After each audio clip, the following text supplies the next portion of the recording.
Buongiorno a tutti. Alors, aujourd'hui, présentation un petit peu particulière. Comme vous avez pu vous en rendre compte dans la vidéo d'introduction, ça change de d'habitude et pour une raison toute simple. Voilà, initialement, j'avais prévu hier, donc jeudi 29, j'avais prévu d'aller filmer dans la Restogne avec de belles images de drone. Et puis, il se trouve que les conditions climatiques en ont décidé autrement. Et nous avons essuyé un orage d'une violence inouïe qui a plongé donc toute la ville dans le noir. Et au moment où je vous parle, là, vous pouvez vous en rendre compte, je suis habillé plutôt pour aller à l'école. Au moment où je vous parle, la ville est toujours plongée dans le noir, donc plus de téléphone portable, plus d'ordinateur, enfin bref, c'est là qu'on se rend compte que on est esclave de l'électricité, entre autres, de tous ces appareils qu'on utilise au quotidien. Voilà, donc je suis descendu rapidement au garage chercher mon booster pour pouvoir brancher au moins les téléphones.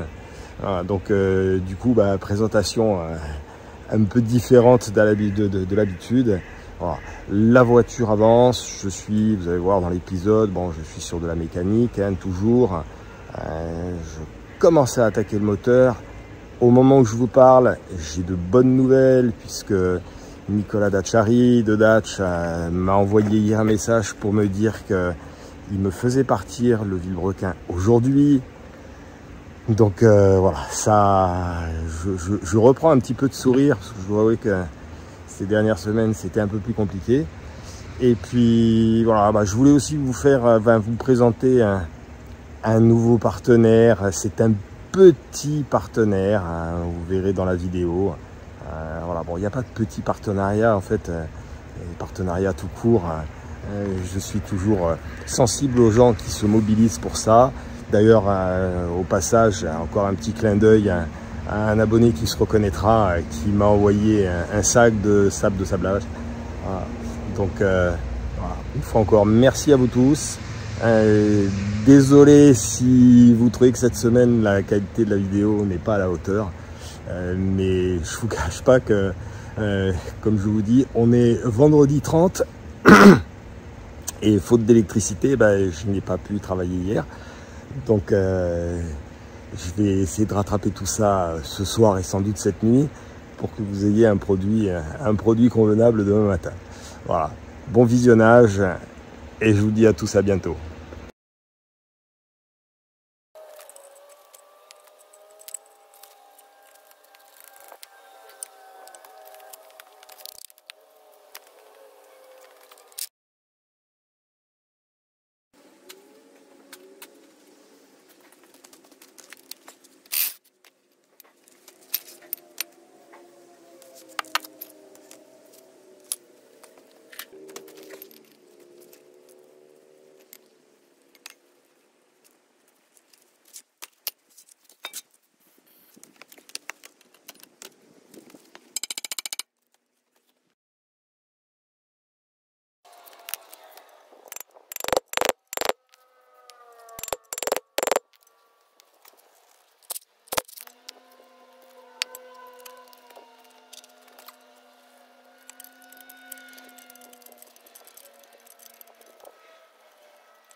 Allez, ça commence à bouger.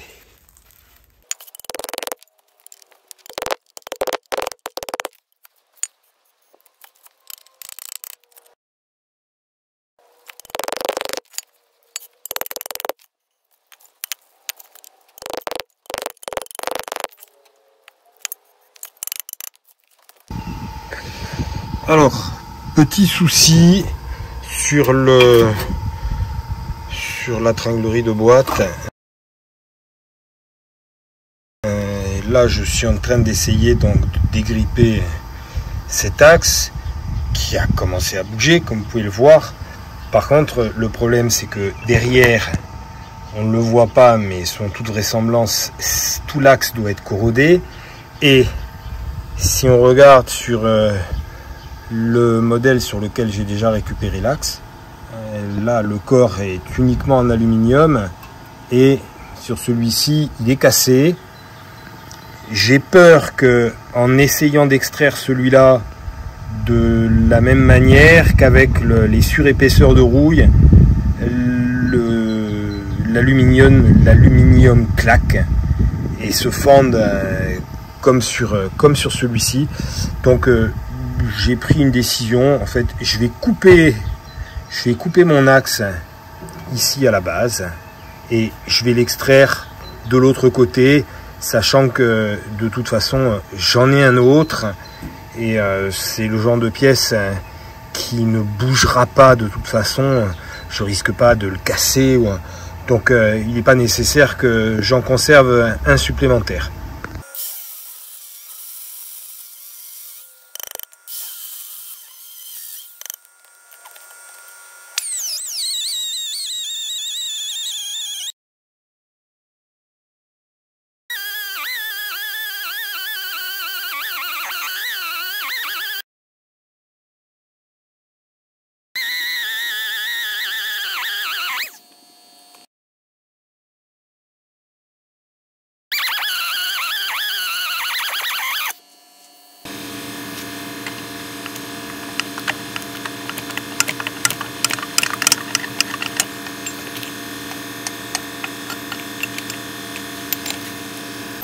Alors, je vais donc repousser l'axe vers l'intérieur. Par contre, je vais lui mettre un petit coup de sablage, histoire de ne pas abîmer la portée intérieure. Et ça devrait sortir tout seul.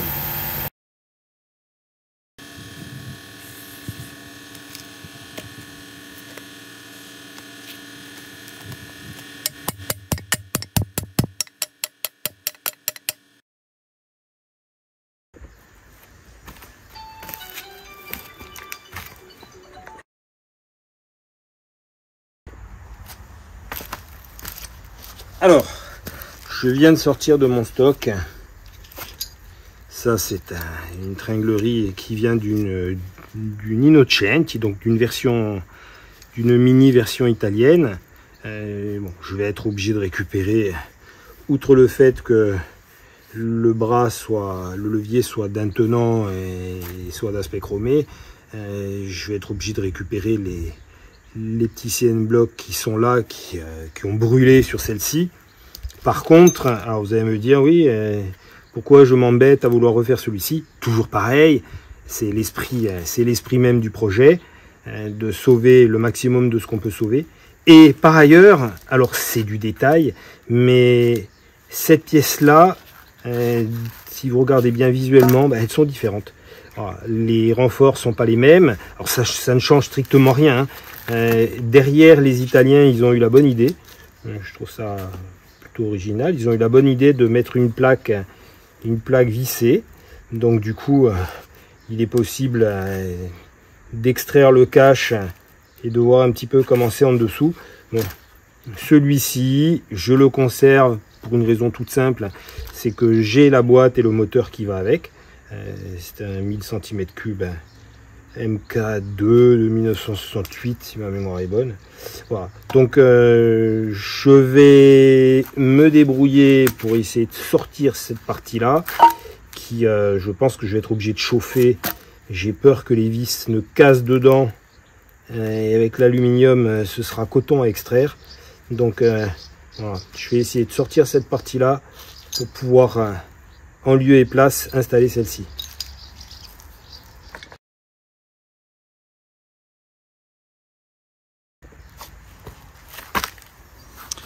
Alors, je voulais chauffer tout ça avec mon poste oxyacétylénique. Malheureusement, ma bouteille d'oxygène est vide. Alors là, je fais appel à vous. N'hésitez pas à me donner l'info dans vos commentaires. Voilà, ces bouteilles-là, malheureusement, ici, ne sont pas disponibles. Toutes celles qui existent, parce qu'il y en a, sont sur un diamètre ici qui est supérieur. On est sur du 1 mm, sur du 1 cm. On est sur du 980, un diamètre légèrement inférieur. Le pain, j'ai regardé, c'est du M10, je ne vais pas dire de d'ânerie. Donc voilà, je ne sais pas où trouver où trouver des recharges similaires, bon, même d'une marque équivalente, mais surtout avec cet embout là. Voilà, si vous avez l'info, je suis preneur.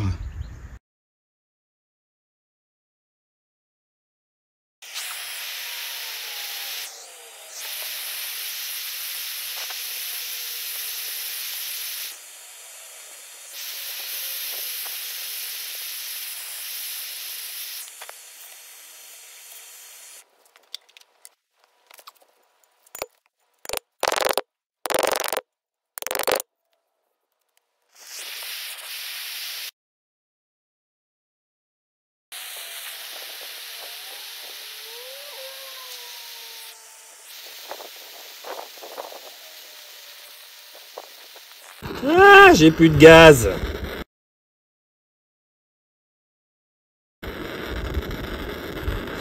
Le film. Le film.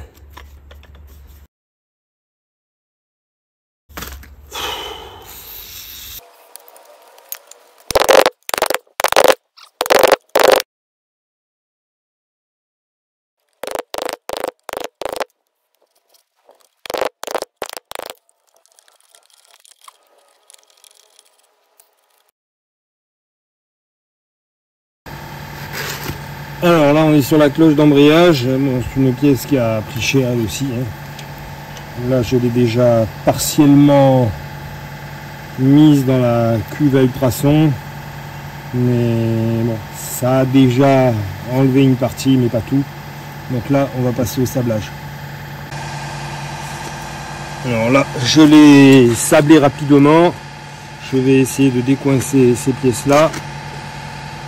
Sachant que c'est ce qui permet, bon la butée elle va être mise en neuf, hein. Bien entendu qu'on ne peut pas la récupérer.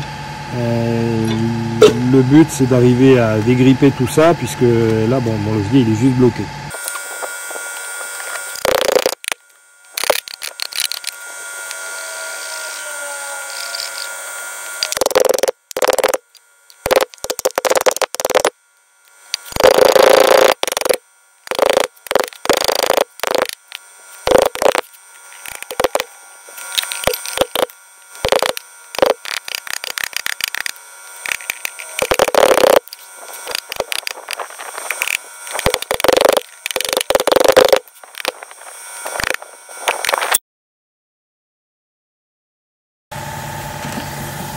Bon, le souci c'est qu'à force de lui taper dessus, la partie ici s'est tassée, s'est écrasée, du coup ça bloque quand je veux le sortir, donc je vais lui mettre un petit coup sur le bord.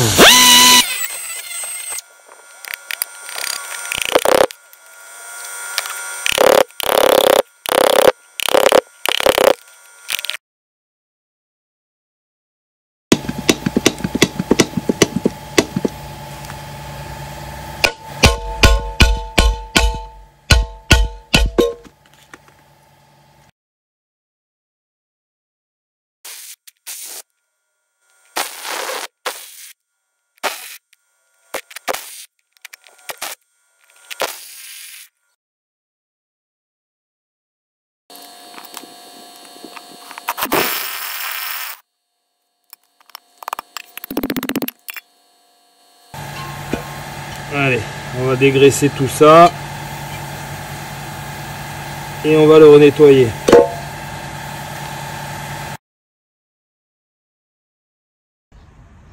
Ça n'est qu'une cloche d'embrayage, mais je suis quand même toujours bluffé comment on peut arriver à récupérer ces pièces. Elle était dans un état pitoyable Et là, allez, à part cette partie ici, où on voit, c'est clair que l'aluminium, là, je pense qu'il devait y avoir de mémoire, il y avait des résidus de boue, de tout, donc voilà, l'aluminium a fini par s'oxyder, c'est ce qui n'a rien d'illogique. Mais par contre, sur le reste, que dire, la pièce elle ressort presque comme lorsqu'elle a été produite à l'usine. Voilà, donc bon, là et encore, je ne me suis pas attardé. C'est voilà, le plaisir de pouvoir travailler et remonter une pièce.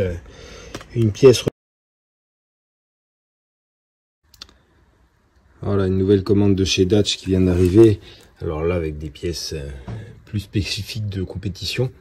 Et surtout, la semaine dernière sur la boîte, je vous ai expliqué là quand je remettais le train fixe que j'allais être obligé de démonter. Voilà.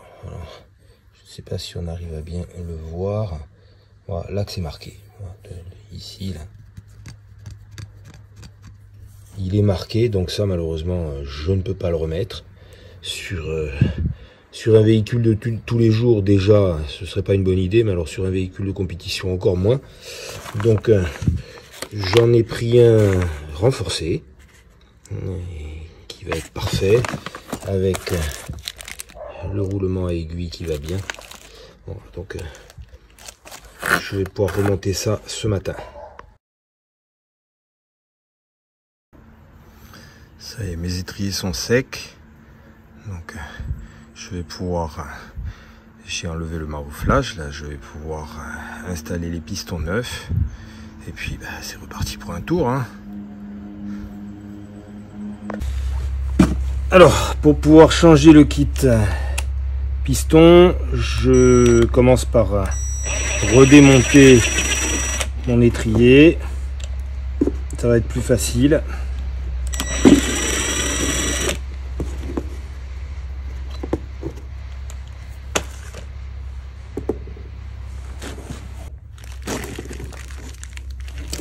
Alors voilà les kits,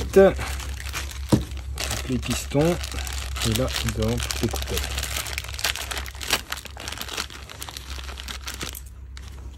Alors les grosses, ce sont les coupelles intérieures, et ça ce sont les cache-poussières, on verra après.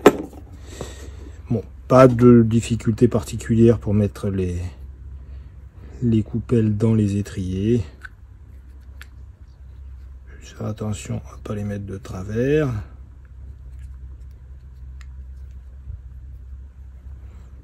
Voilà, il suffit que je le dise pour que ça soit le cas. Voilà, là on est bien.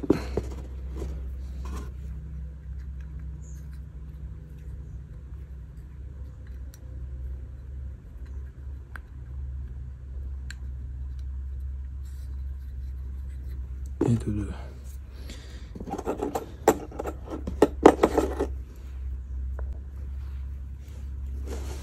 Alors, des cache-poussières, on met le joint à l'intérieur.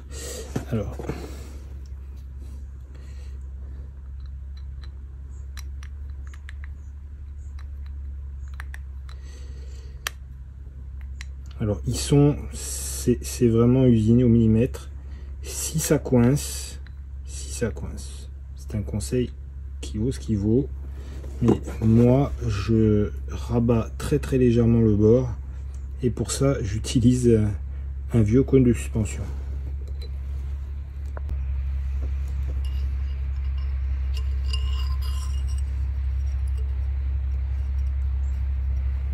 Je mets dessus.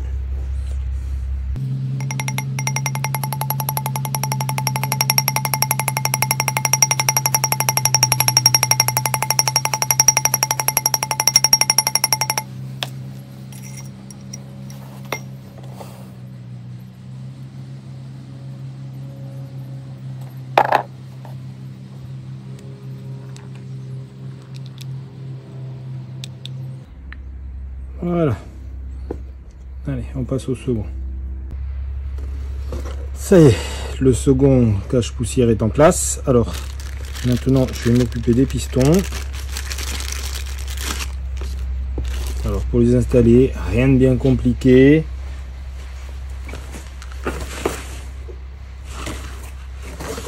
Je verse dans un petit bouchon, je verse un petit peu de liquide de frein. Je badigeonne. Alors je sais qu'il existe de la graisse, une graisse spéciale pour tout ce qui est cylindre de roue et piston d'étrier. Malheureusement, je n'en ai pas sous la main. Donc je le fais avec du liquide, ça marche très bien aussi. Voilà, donc on positionne le piston, essaye de ne pas le mettre de travers.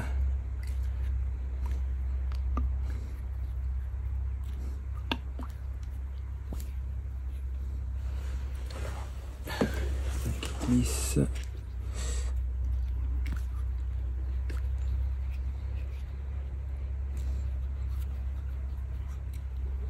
Voilà, le premier est en place.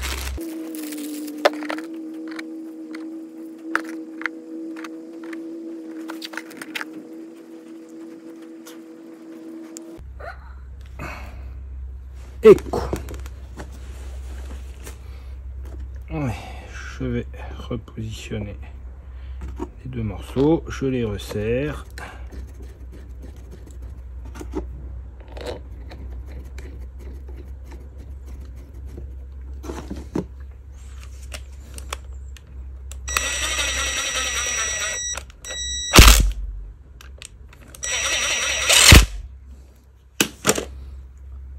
Voilà, beaux étriers refaits à neuf. Alors, je vais les installer sur la voiture.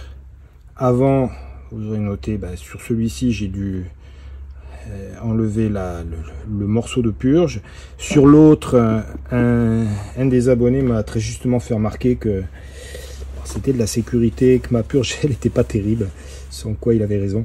Je n'ai pas prévu d'en mettre en neuf, parce que ce sont des pièces qu'il n'est pas nécessaire de changer par du neuf si on en a d'occasion en bon état. J'ai des étriers en 12 pouces, ce sont les mêmes purges, donc je vais simplement les récupérer deux purges propres et les installer. Quant au flexible, vous allez voir là, puisque je vais monter ça sur la voiture. On part bien entendu, on est sur une voiture de compétition, donc comme pour l'arrière, flexible aviation. Comme ça, au moins, on est tranquille. J'ai reçu les disques neufs de chez Dutch.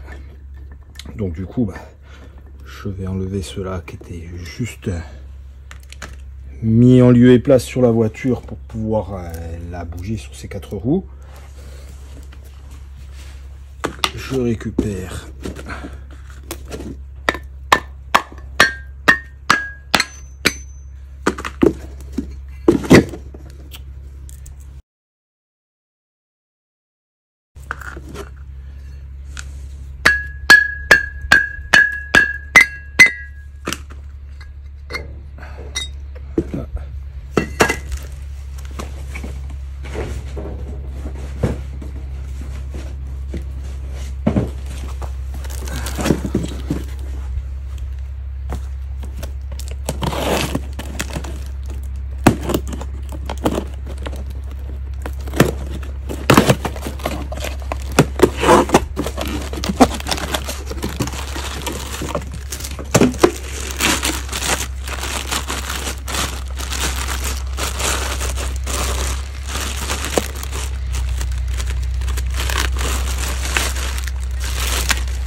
je change des disques, quand j'arrive à sauver les vis, celles qui me proposent neuves, je les garde.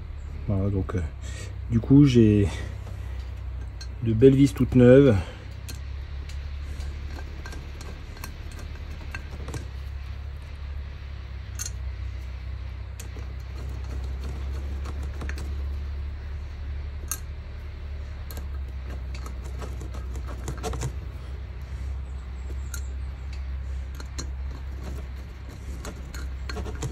Allez, on va remonter tout ça. Je commence par remonter le cache poussière.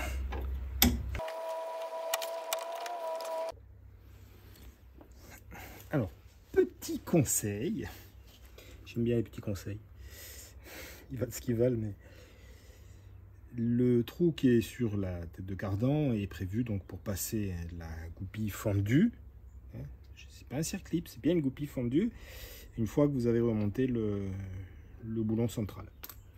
Alors, je vous conseille de bien vérifier à quel endroit se trouve ce trou et de faire en sorte, quand vous remettez votre disque, que le trou il se trouve entre deux tiges filetées, tout simplement. Pourquoi? Vous allez vite comprendre. Parce que quand le trou est ici, la vis elle est facile à mettre. Alors que si vous la mettez comme ça, voilà, on va de suite être gêné par les tiges filetées pour passer, enfin bref. Bon, c'est du petit conseil qui valent ce qu'ils valent, hein. Mais pour l'avoir déjà vécu, c'est toujours un petit plus. Voilà. Un petit plus qui nous évite de perdre trop de temps. Bon, là, de toute façon, les cardans n'étant pas reliés, une fois encore, c'est du montage presque à blanc.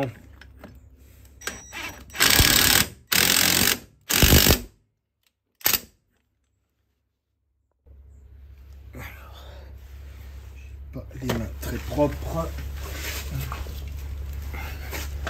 On va éviter de salir les disques qui sont quand même bien beaux.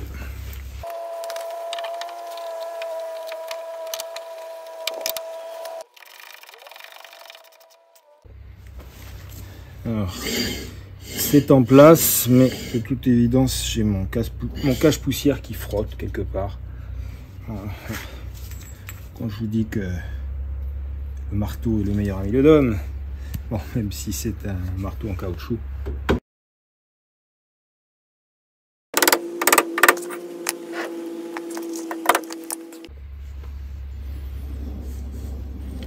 Allez, ça tourne, il n'y a plus rien qui frotte. Alors, les plaquettes, malheureusement, je pensais mettre mes plaquettes Mintex. Non, c'est même pas des Mintex, c'est Carbone Lorraine.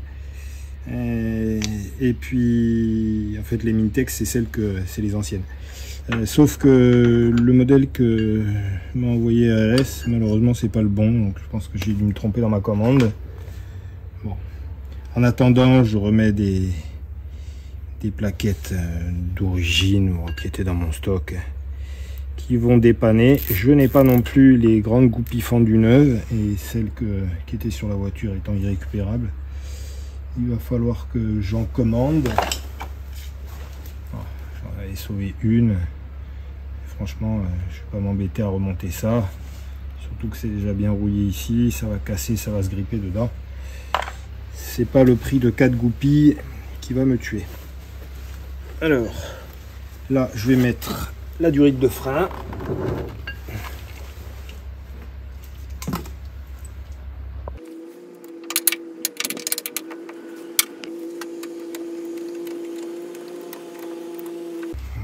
Une fois que c'est vissé sur l'étrier,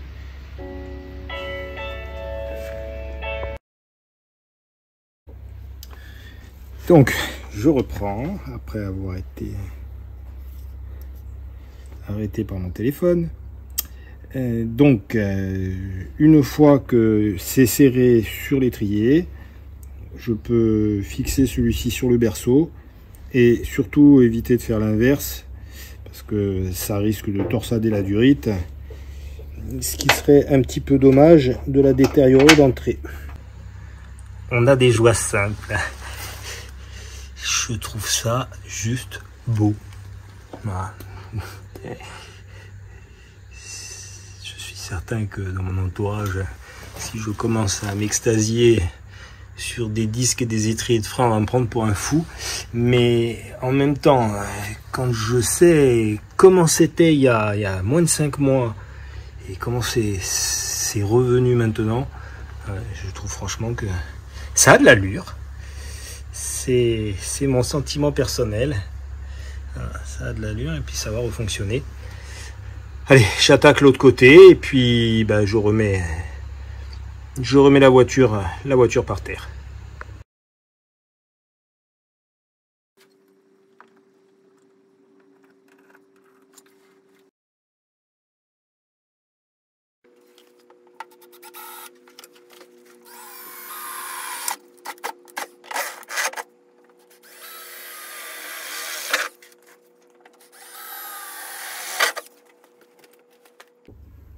Je continue sur l'hydraulique. Donc là j'ai mon fameux récepteur d'embrayage que j'avais refait.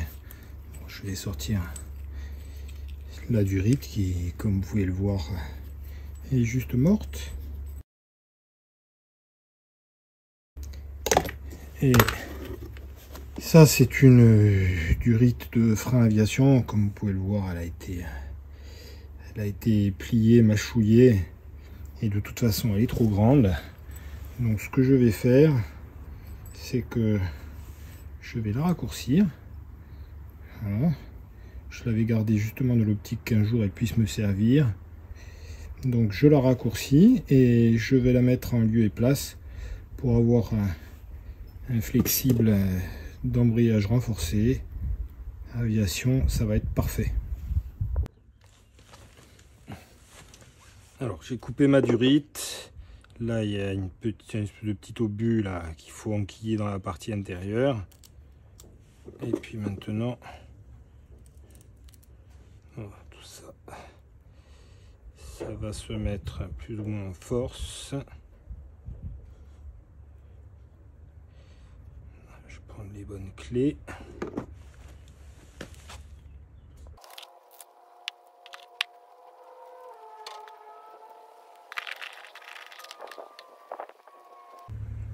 C'est bon.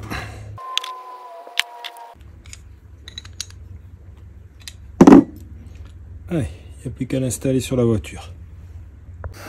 Allez, le compartiment moteur commence à se remplir.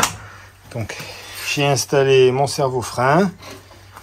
J'en ai profité puisque j'ai également installé le récepteur d'embrayage qui, bon, pour l'instant en pendouille, hein, attendant que le moteur soit là. Donc j'en ai profité pour raccorder. J'ai mis le tuyau donc de l'émetteur d'embrayage jusqu'au récepteur. Voilà. Alors ça a l'air de rien, c'est des petites choses. C'est vrai que on a l'impression que ça avance pas beaucoup, pas vite, mais toutes ces petites choses prennent du temps. Et voilà, là j'ai passé une après-midi. Allez, j'exagère un peu. J'ai passé 2 heures pour installer deux éléments qui ont l'air qui payent pas de mine. Et encore, j'ai laissé j'allais dire la durite, hein. Décidément. Donc j'ai laissé le tuyau en l'état. Il est d'origine, alors pas sur les anciens modèles, mais là il vient d'un modèle récent. D'origine, il est traité comme ça, il a cette couleur-là. Bon. Je l'ai laissé, d'une part parce que j'avais plus de peinture jaune, et d'autre part parce que, bon, on le verra pas. On le verra vraiment pas, il est propre. Donc ça, voilà, bon, je suis capable, me connaissant, je suis capable malgré tout de le redémonter, de le peindre. Bon, on verra. Déjà, il faut que j'aille acheter de la peinture.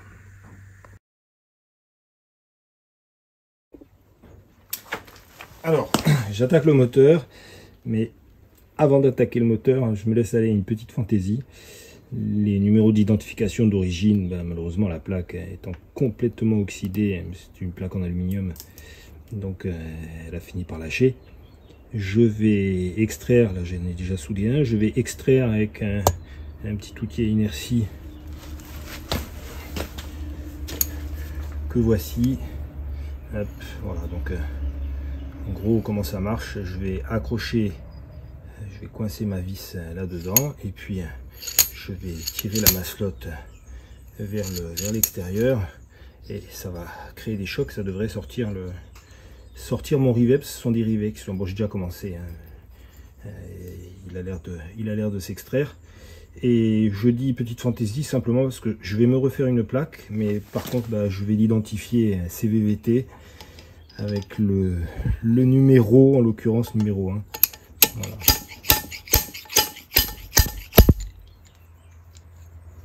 Voilà. J'ai mon petit rivet que je vais pouvoir réutiliser après. Bon, il faut que je meule tout ça, mais allez, je soude le second et je l'enlève.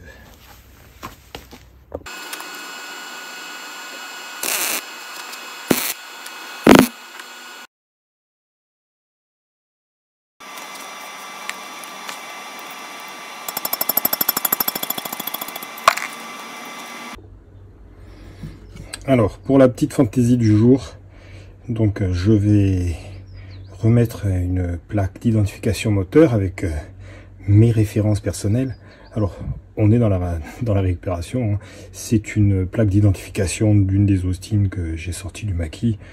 Et bon, bien entendu, n'ayant ni papier, ni certificat de cession, cette plaque ne me sert pas à grand chose. Mais je l'ai quand même récupérée parce que elle va faire parfaitement l'affaire. Donc là, je vais faire mes 2 trous. Et ensuite, je vous montre comment je vais la... et voilà, et ça y est, une fois encore, je ne trouve plus mes mots. Comment, eh ben, on saura ça au prochain épisode.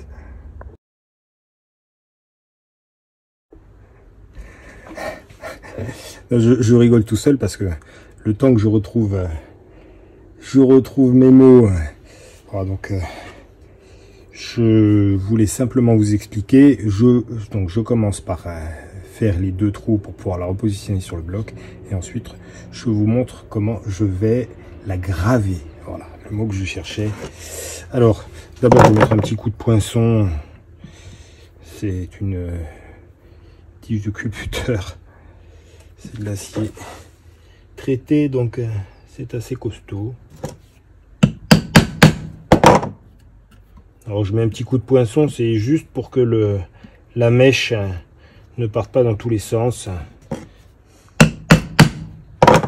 Même si sur ce type de matériau, en général, il suffit d'appuyer un peu, ça suffit.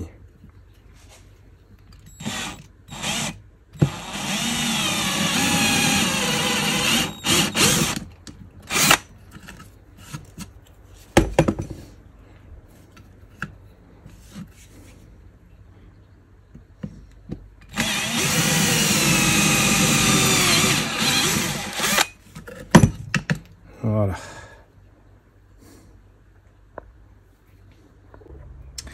Alors, je vais utiliser pour ça un outil. Bon, c'est des outils, je ne sais pas si on les utilise toujours maintenant, c'est plus nécessaire avec les moyens modernes qui existent pour graver, que ce soit au laser ou autre.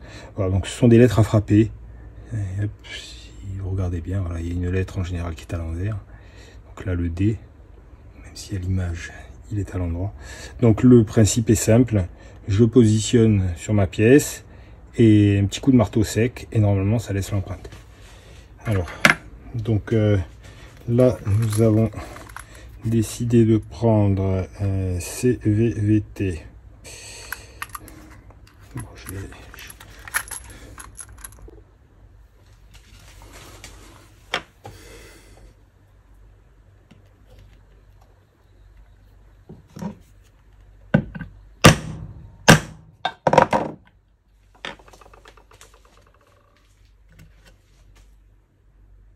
bon, il va falloir que j'appuie un peu plus fort.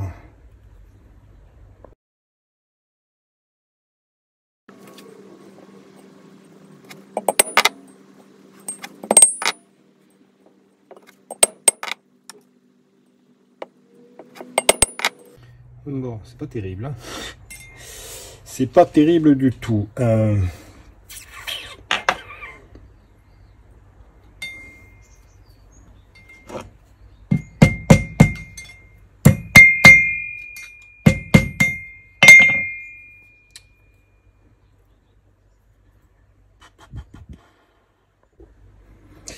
Bon, alors le problème qui se posait, vous l'avez compris, au fur et à mesure que je frappais, ma plaque en alu se déformait.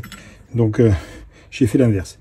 J'ai commencé par frapper sur une grande plaque et je la découpe maintenant.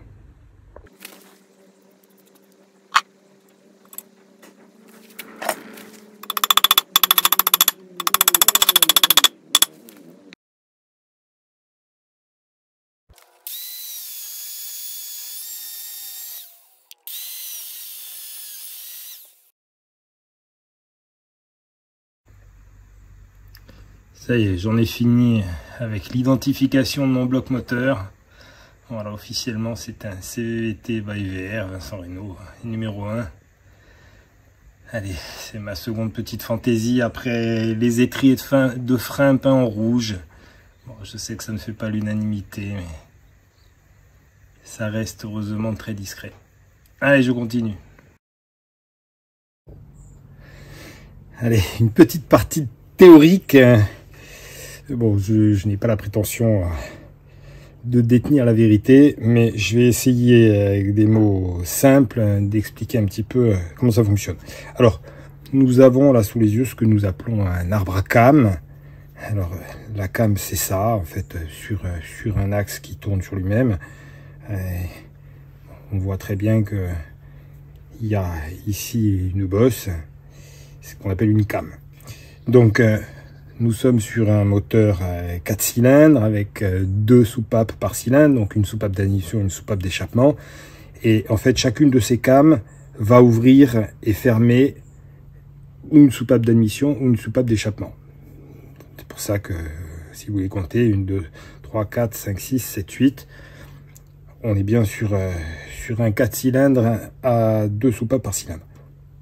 Alors, on entend parfois parler sur les véhicules de compétition d'arbres à cames pointus. Bon, c'est je dirais un vice de langage, parce qu'en fait, sur un arbre à cames de compétition, là, je vais vous en montrer un. En fait, c'est tout l'inverse. C'est-à-dire que si vous regardez, je vais voir si j'arrive à le rapprocher. Donc là, vous avez un arbre à cames standard. C'est celui qui était sur le moteur que je suis en train de refaire. Bon, celui-ci est mort. Il est marqué de partout.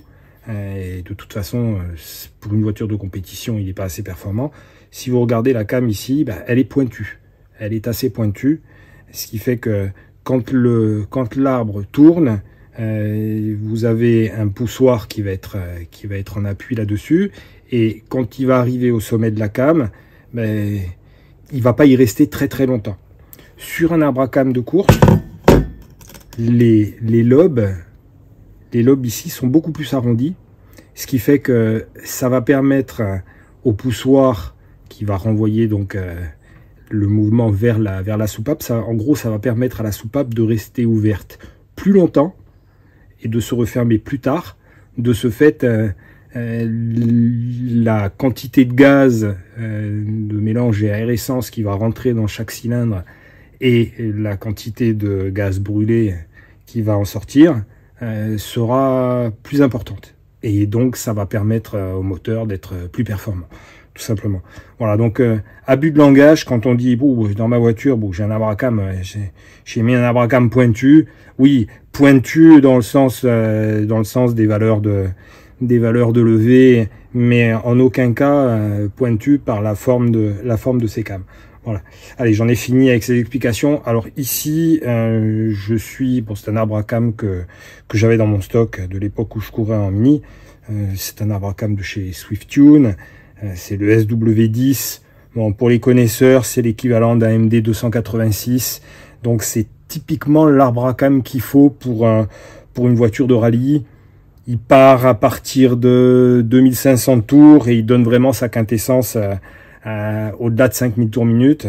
Bon, nous, 2005, c'est pas mal du tout. Alors après, c'est vrai que pour le ralenti, ça fait des ralentis qui sont un petit peu compliqués à obtenir, mais on accélérera. Je serrerai un peu plus la vis du carbu pour avoir un ralenti un peu plus haut que d'origine. Après, une fois encore, c'est une voiture de course, elle va pas passer les normes anti-pollution. Donc, ce sera pas trop gênant. Donc voilà, je vais commencer par installer les poussoirs dans le bloc et ensuite je mets mon arbre à cam. Alors, je reste un petit peu dans la technique. Donc là, donc vous avez ce qu'on appelle les poussoirs. Donc c'est la fameuse pièce en gros qui va être voilà, qui va se présenter comme ça et qui va tourner. Enfin, l'arbre à cam va tourner autour. Alors ceux-là, vous l'avez compris, c'est ceux du moteur. Ils sont brouillés de partout. En plus, ces pièces-là, on peut pas, pour un moteur de compétition, on peut pas laisser mettre de l'occasion. Alors, ceux-là, de toute façon, étaient morts, mais j'ai dans mon stock des poussoirs d'occasion qui sont encore très corrects, mais pas pour un véhicule de compétition. Donc là, j'en ai acheté des neufs. C'est de l'allégé. Bon, ils ont des points de graissage. Enfin bref, c'est de l'allégé renforcé, spécifique. Ça va être parfait pour le rallye. Idem pour mes tiges de culbuteur. Là, je sais pas si on en aperçoit, mais elles sont complètement rongées. Ça, typiquement, c'est le genre de choses que je peux pas remonter, même en le sablant. Ce serait une hérésie de remonter ça sur la voiture. C'est la casse assurée. Il faut quand même penser que le moteur bon, va prendre des tours. Hein. On sera plus souvent entre 4 et 7000 tours minute qu'à 2005 en balade. Donc voilà, tout ça c'est juste mort. Alors là pareil, j'ai acheté des tiges de culbuteur renforcées. Voilà. En gros, alors toujours pareil pour revenir sur un petit peu de technique. En gros, comment ça marche? J'ai ma tige de culbuteur qui est dans mon poussoir. Donc mon poussoir qui va s'activer. Voilà, il va en gros, il va monter et descendre.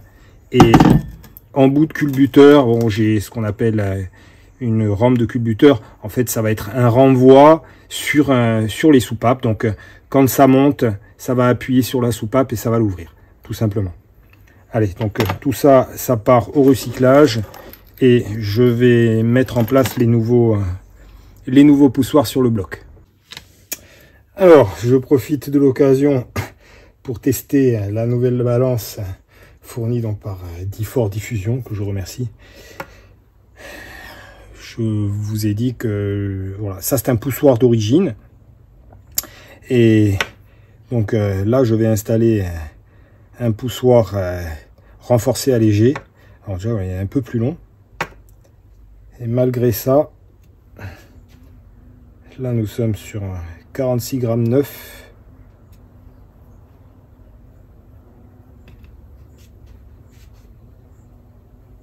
$39,7 g.